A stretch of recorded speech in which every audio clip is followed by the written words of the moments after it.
I was using the other night on Planet Side. I gave a quote that John Lennon had whenever he was on Dick Cavett. And you can look this up on YouTube because it's there. And John was sitting with Dick Cavett, and he said, um, "Woman is the N word of the N word." He said the full word. I could say it on YouTube, but then their voice to text converters would find the word and take my video down. That's that's the problem with free speech, is that even uh, with free speeches is that there's no free speech anymore, because people are afraid to say words. Um, just like whenever Frank Zappa was on, I forgot what the name of the TV show was in PBS, Crossfire, and he was defining the 5 words that you can never say on public TV. And the whole bit they were just using to try to, um, they were not there to talk about the 5 words, but to do um, character assassination of Frank Zappa. And he says, "What does that have to do with anything? I was here to defend the 5 words, which are blah blah blah blah blah blah," and they bleep it out, and it was just like a shitstorm. Um, and that's the thing is that I'm trying to take that N word and I'm trying to make it mean something different. And the reason why is because it's always going to be there. We're always going to avoid it, and there are always going to be people using it, and they're going to be using it for the old reason. Um, it should mean slave. It shouldn't mean dumb person. It should mean slave. Okay. It was derived from, I think, a country, Nigeria. Okay. But or black. It was from black. That's what it stands for. Negro. And Ebenezer is stone, but I think it can also mean black. Ebony. See, I had a dog named Ebenezer, and it was because she had black hair that we called her Ebenezer. And in the Bible, it says, I'll raise my Ebenezer," and there, Ebenezer means stone. When you raise your stone, it's that you're it's a spirit, has a very heavy spiritual meaning. And when the Jews crossed the I think they crossed the Jordan. When they crossed the Jordan, they laid all their stones on top of each other, and that was to define a significant moment when this happened. And I've forgotten all the significance of this stone, and you know, um, but the thing is that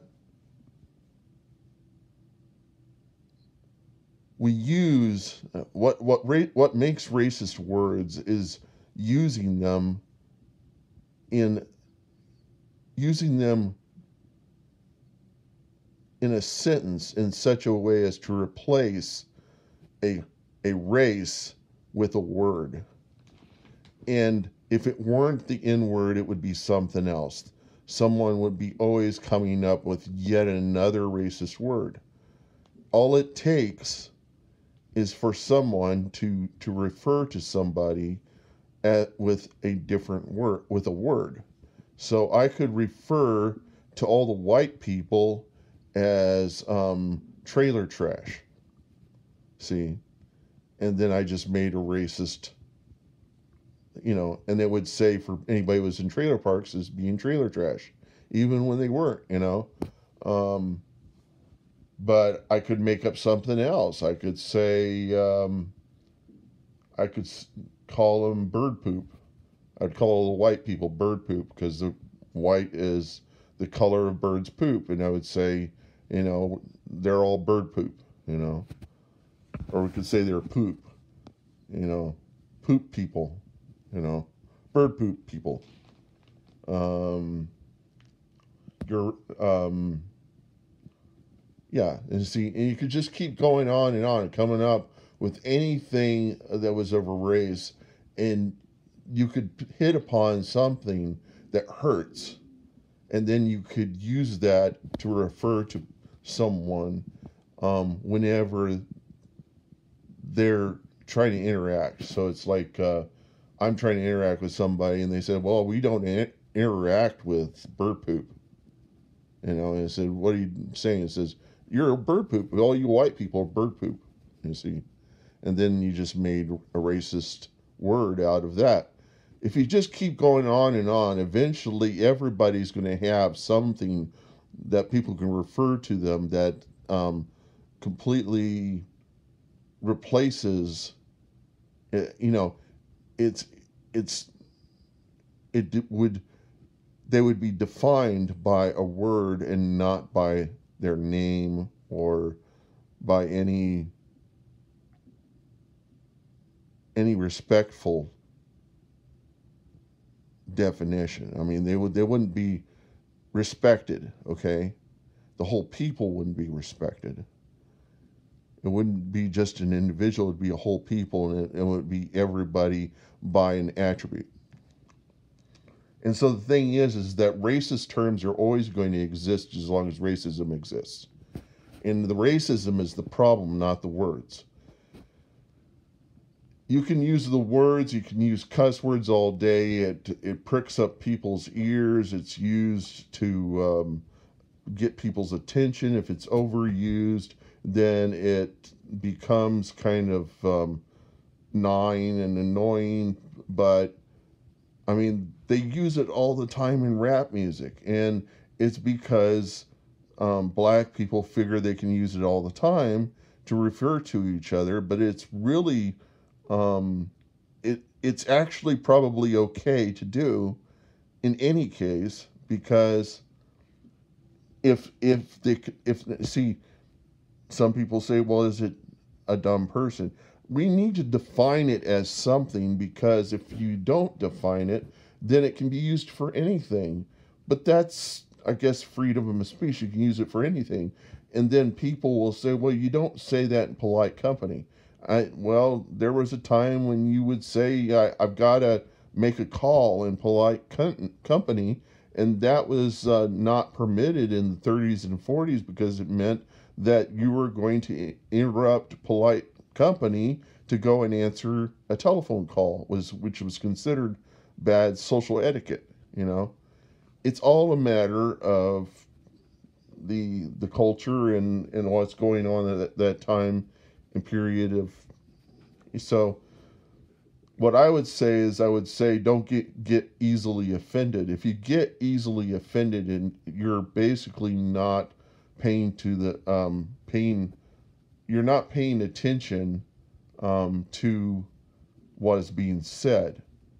You're letting your ears stop at the words, and that's the problem with speech, is that any kind of free speech, is that if somebody says something that has those words in it, even when it's poetic, even when it's an art piece,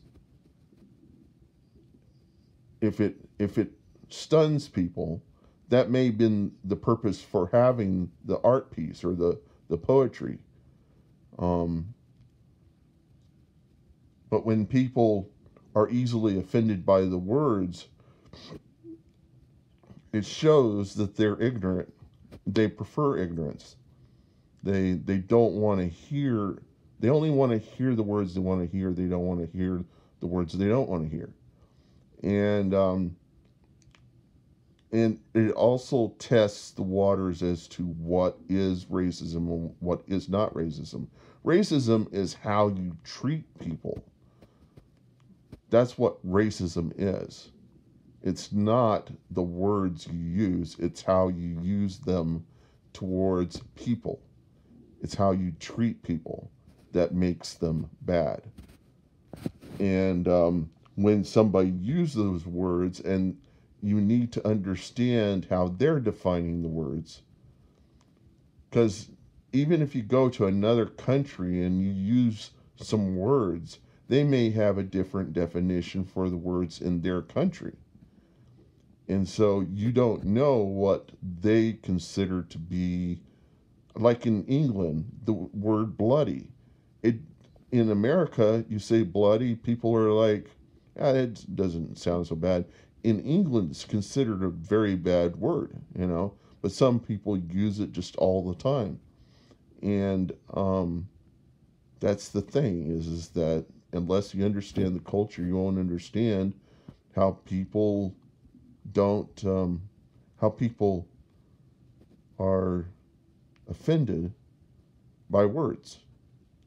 And if you're easily offended, then you probably are not someone who wants to hear anybody talk, because you'll stop at the first word that just offends you, and you'll get upset and yell bloody murder and slap people across the head, and it's because they don't understand you. They don't understand what you prefer. And you have to have a little bit of a thick skin. You have to kind of think about how the words are being used and not being easily offended. That's the problem with political correctness is that we've